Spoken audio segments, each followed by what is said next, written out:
So Adam refused to introduce me, so I'll introduce myself.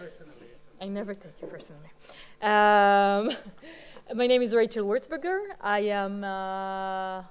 I'm with MEIDA's center here in the Leer Institute. I'm also an anthropologist. And what I would like to present to you today is a part of my research on New Age Judaism in Israel and a little bit outside of Israel.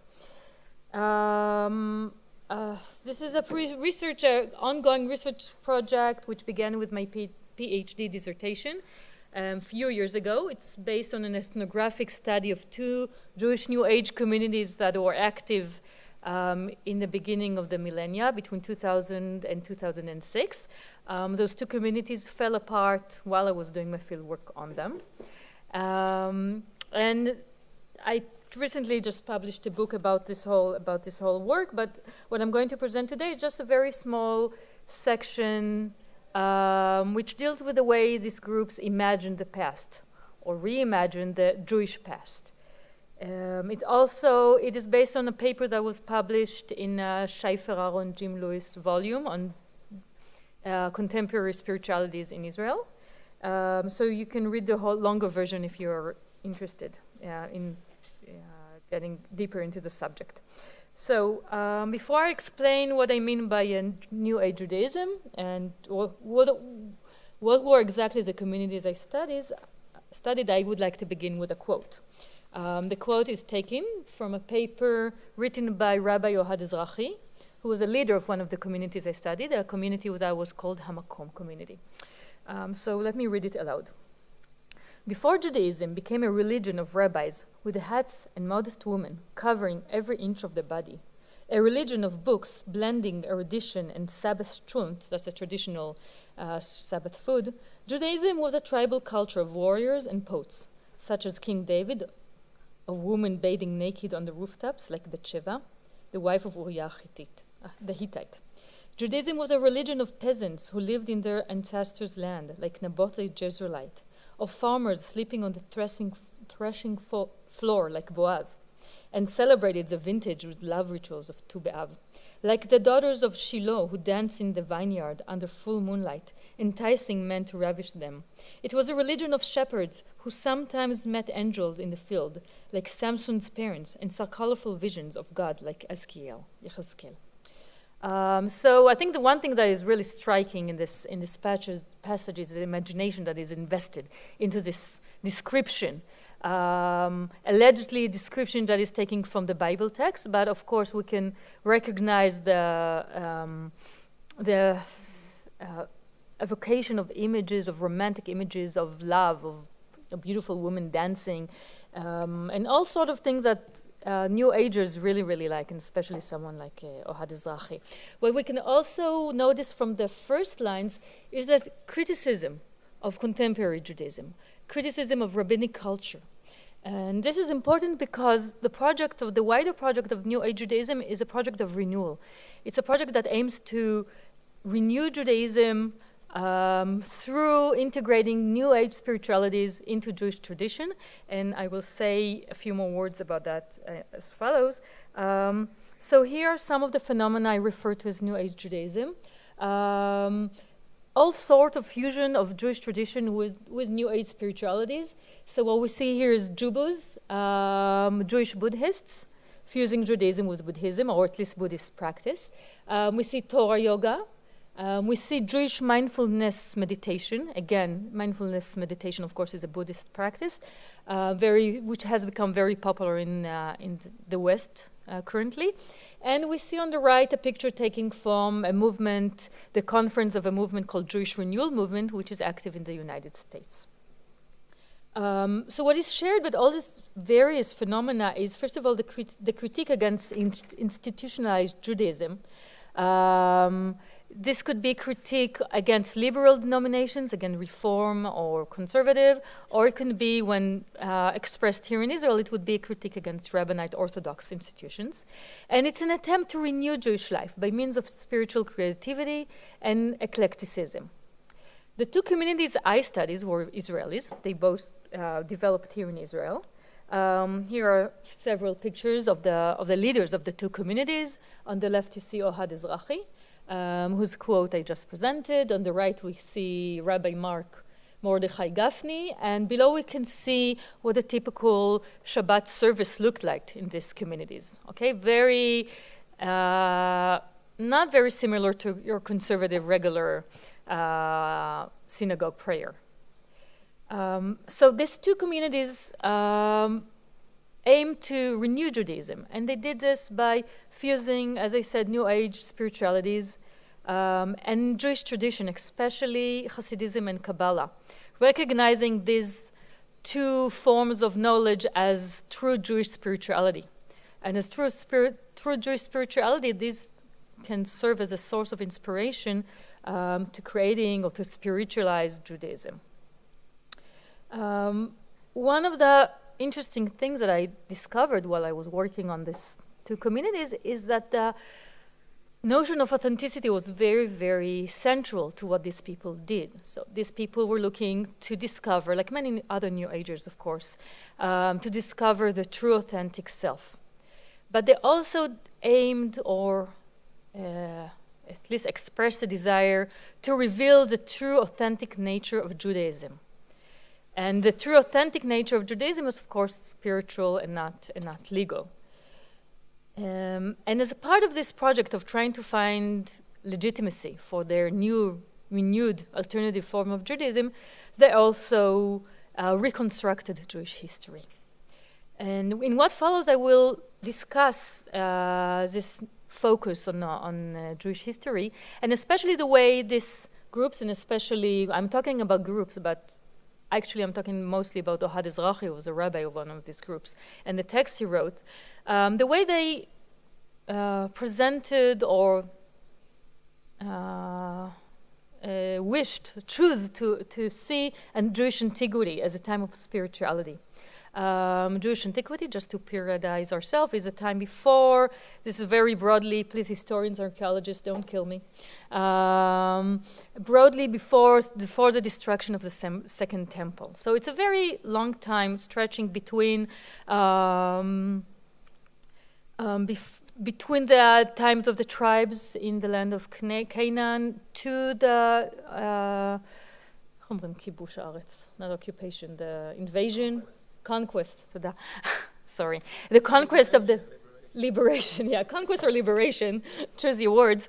Of the land of Israel, of Canaan, by the Israelite tribes, to the time of the first temple, to the time until the end of the Second Temple period at 70 A.D. And the argument I will be trying to say is that, or to argue, is that when we look at this narrative, we can find that it resonates with two similar but different contemporary narratives of history in Israel. And the first one will be the Zionist narrative, and the second one will be a rather marginal narrative of the Canaanite movement. I will explain everything in a few minutes. And what I would like to argue is that this is a sort of the New Age Jewish narrative is a counter-narrative to this more dominant Israeli historical narratives. New Age, this narrative, the Jewish New Age narrative, subverts the classical Zionist narrative. It ignores various central components in the Zionist narrative, like the collective or the national part of this narrative, and emphasize instead universal spirituality, which is realized or should be realized according to these groups through the adoption of indigenous religions and practices. The result is what I call the spiritual neo-Canaanite narrative of the past. You will show me for the last 5 minutes? So let's go back to the quote and see what we can learn from it. So according to Ezrahi, the key to understanding the need for Jewish renewal lies in the past.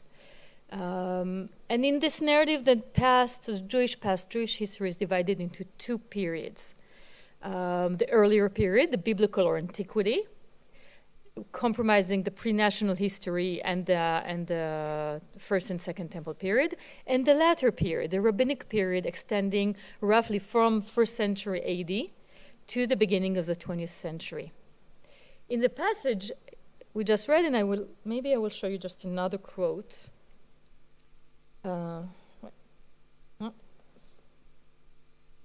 Okay, let's go over another quote and then we can discuss it. If we return to the simple origins of Judaism and explore in them what is the system to which the Bible speaks of, we will discover soon that it does not speak of a world of rabbis that educate eternal students who marry their ever-pregnant wives, and not of the religious political parties and their religious courts, and not of the bookshelves holding the books with tiny letters in which you need to borrow in order to discover if you are permitted to open the refrigerator on Saturday. Because, of course, when you open the fridge, then the light turns on. And if you're an Orthodox observant Jew, you do not want to turn on the light while you open. So, you can discuss this forever. And what should you do if, God forgave, you opened it and the light was switched on? No, the Bible speaks of people who dwell on the land, people who are warriors and farmers. So basically what Ezrahi does, he reconstructs Jewish ancient history as a sacred spiritual time. He juxtaposes the image of rabbinic or exilic Judaism with the biblical period in order to evoke a romantic image of biblical times, one in which the Jews were either not students, not scholars, not rabbis. They were farmers and warriors who dwell on and are physically attached to the land and to nature. He portrays this period as marked by individualized personal forms of religious life, by pagan and nature worship, and by direct divine revelation and prophecy. The significance of this period lies in the affinity between the Jewish people, the ancient Israelites, and the land and nature that supposedly existed then. Put differently, it regards the time of antiquity as a source of inspiration for the original, authentic spiritual Judaism. Elsewhere, Ezrahi described rabbinic Judaism in a metaphor, which I absolutely love this metaphor. He described it as a takeaway religion. Basically, what he says, after the destruction of the Second Temple, when Jews could not hold a temple cult, could not worship in a temple, the rabbis had to reconstitute Judaism as a sort of takeaway religion in which one which can be practiced everywhere, wherever Jews went. So from a religion of actual practice, physical embodied practice, it became a religion of text, a textual religion. So like a laptop computer, it can maybe plugged into a power source in any location. At the same time, while he does not, he acknowledged the advantage, of course, of to the Jewish religion. I mean, probably the only religion from that time that was not completely assimilated into the Roman Empire. At the same time, this sort of takeaway religion disassociated Judaism and Jews from nature and from land, the true components of spirituality, according to him, consequently leading Judaism to its decline, hence the need for renewal. Now, one may argue that New Age Judaism preoccupation with the past is similar to other modern national and ethnic and religious movements. It harnesses the past in order to provide itself an account of its origin and development, to allow its self-recognition over time. The concern with collective memories, or so scholars of collective memory tell us, is often related to the formation of collective identities in time of rapid transformations. So when is transformed, when new identities are created, then you need some sort of an anchor into the past to show your origins, to show your authenticity. Moreover, in late modern contemporary era, the need for temporal anchoring is even stronger. In the wake of the information revolution, when the relationship between the past, present, and future is being transformed. Arguably, the articulation of a prehistorical narrative of the past by many New Age groups, of course, New Age Judaism is not doing anything which is really new, grant this new cultural phenomena the temporal anchoring which is absent from the eclectic assemblage of spiritual beliefs and practices. However, I would like to argue here that in order to fully understand this narrative, New Age Judaism narrative, we also need to consider the specific social, cultural context from which it emerged, Israeli society. And we find that this sort of reworking of Jewish history is yet another voice in a cacophony of historical narratives and social agendas that is resonating in contemporary Israeli today. The first and foremost of them is what is now considered diminishing classic Zionist narrative. So here's a few words about the Zionist narrative, historical narrative. The ideology of the early 20th century Zionist movement advocated the return of the Jewish people to the homeland and the resumption of Jewish sovereignty in the land of Israel. Following those 19th century tradition of the grand historical narratives, Zionism constructed a sweeping interpretation of Jewish history from antiquity to the present and advocated the continuity and identification with antiquity and disassociation from the period of exile. So this narrative, basically what it does, it relates to the greatness of the Israelite nation in ancient time, a time, the first, second temple period, where Jewish people were sovereign on the land, followed by 2,000 years of exile and persecution until the glorious return, contemporary return of the Jewish people to the ancient land.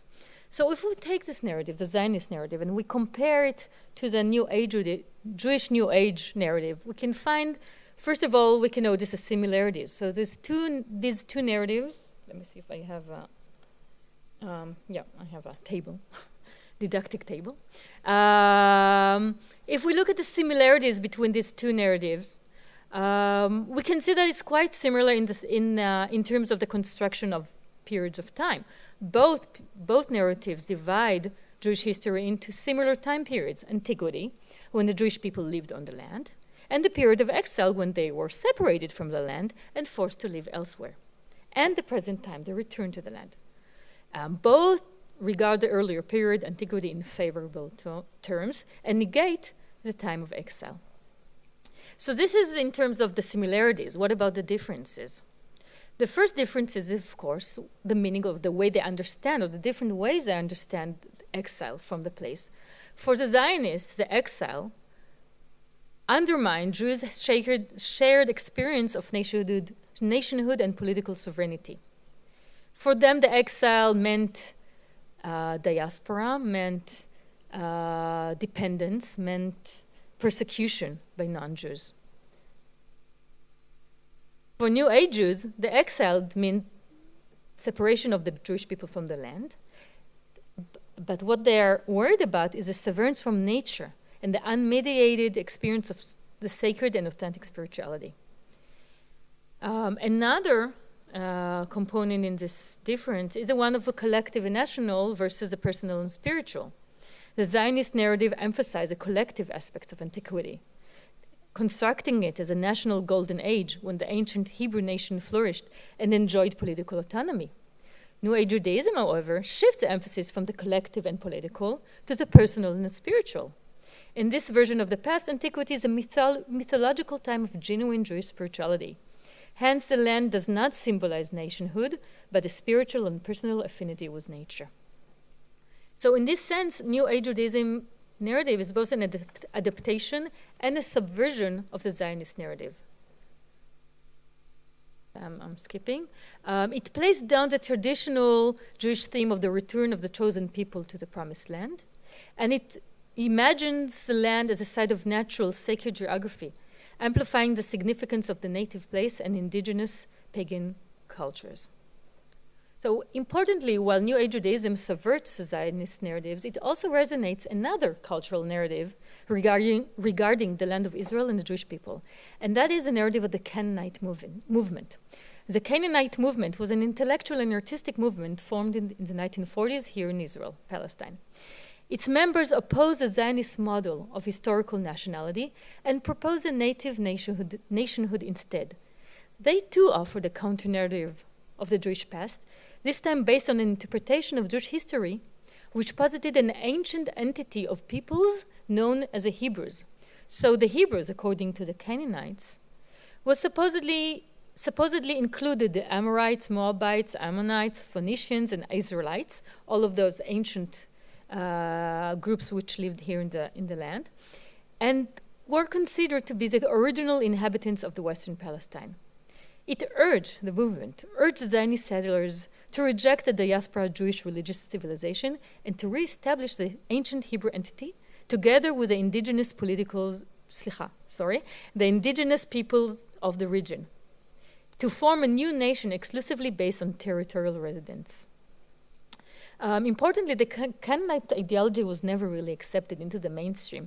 But as historian David Ohana claims, it's still a primary cultural myth embedded in contemporary Israeli discourse on identity politics and on the relationship to the land. So if we return to the Jewish New Age narrative, we can see now that by dividing Jewish history into biblical and rabbinic times, and by accentuating the indigenous spiritual aspects of antiquity, this narrative may be perceived as a variation on the Canaanite theme. This spiritual narrative applies New Age universalisms to Jewish history. It obscures national constituents and emphasizes the universal spiritual components in their stead. The resulting narrative is a post-national or post-Zionist, in the sense that it does not stress the national aspects of the biblical period. It is also neo-Canaanite, as it emphasizes the local native elements of the land and peoplehood. And to conclude, at the beginning of the 21st century, Jewish New Age alternative narrative of Jewish past elucidates some of the fundamental tensions of contemporary Jewish Israeli identity. In a society marked by rival religious and political groups that hold competing temporal and spatial narratives, New Age Judaism's spiritual narrative may be the first comprehensive post-national narrative which addresses the need of contemporary secular Israelis engaged with New Age spiritualities. Thank you. Thank you, Rachel. And if we have time in the end, we'll address the panel. James. No, the mic is coming. Thank you, Rachel. Whoa. I was just going to make the comment, you certainly know this, but everybody might not, and you might want to comment on it, that if you hang around Haredim and halakhic Jews, they do imagine quite realistically that Shem, Abraham, Moses are all sitting around having exactly the same debates of the Mishnah. Their tzitzit are identical, their phylacteries are identical, and it's sort of a flight of imagination because there's absolutely no historical evidence of this. But there was quite a thrill, as you know, finding even 2,000 years ago at Masada, the mikvahs that correspond to the dimensions and the other sorts of philim. But if you want to go back to Shem, Enoch, Abraham, they're basically discussing the Mishnah without the later rabbis. So that's really interesting to me, because I've tried to talk to some of them, and they, oh, you're an archaeologist, you're a historian. You don't really understand. Abraham's sitting in the tents of Shem, which means he's discussing halakhic Judaism even before Sinai. So it's a kind of interesting phenomenon. So. No, Nicole in the back.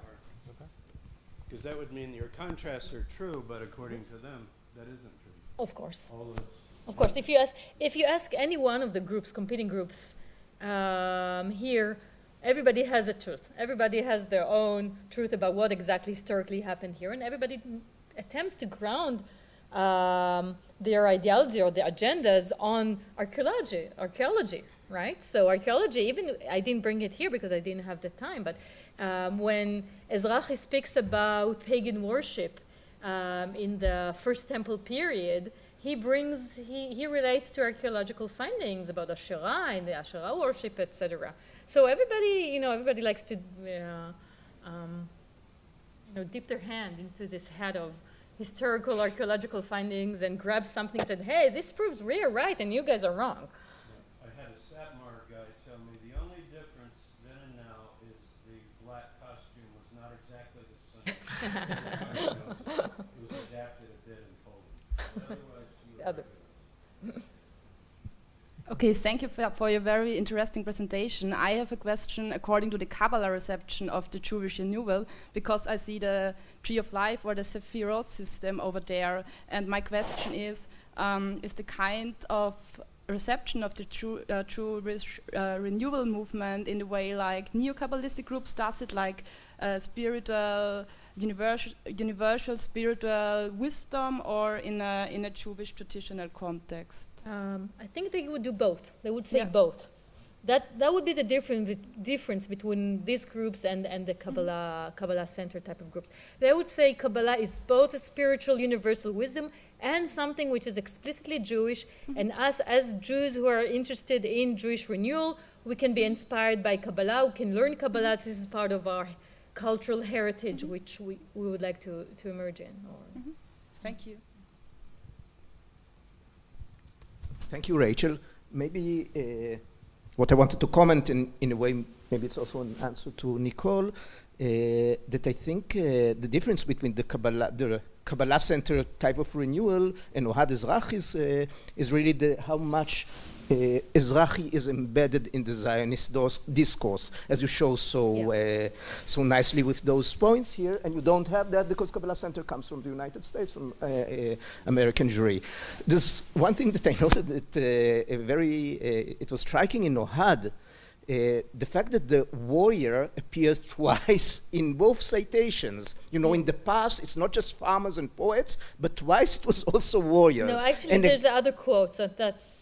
There's like other quotes which are much less. Yeah, I know, but I think again it shows, because as I know, that's not, it's not central. They're not doing military exercises or Ohad's group. They're doing love and whatever, a bit of farming, not that much. But I think again it emphasizes how much Ohad Ezrachi at least, and I think that's different than Mark Gaffney and other groups, so much embedded that even without, it comes from him so naturally.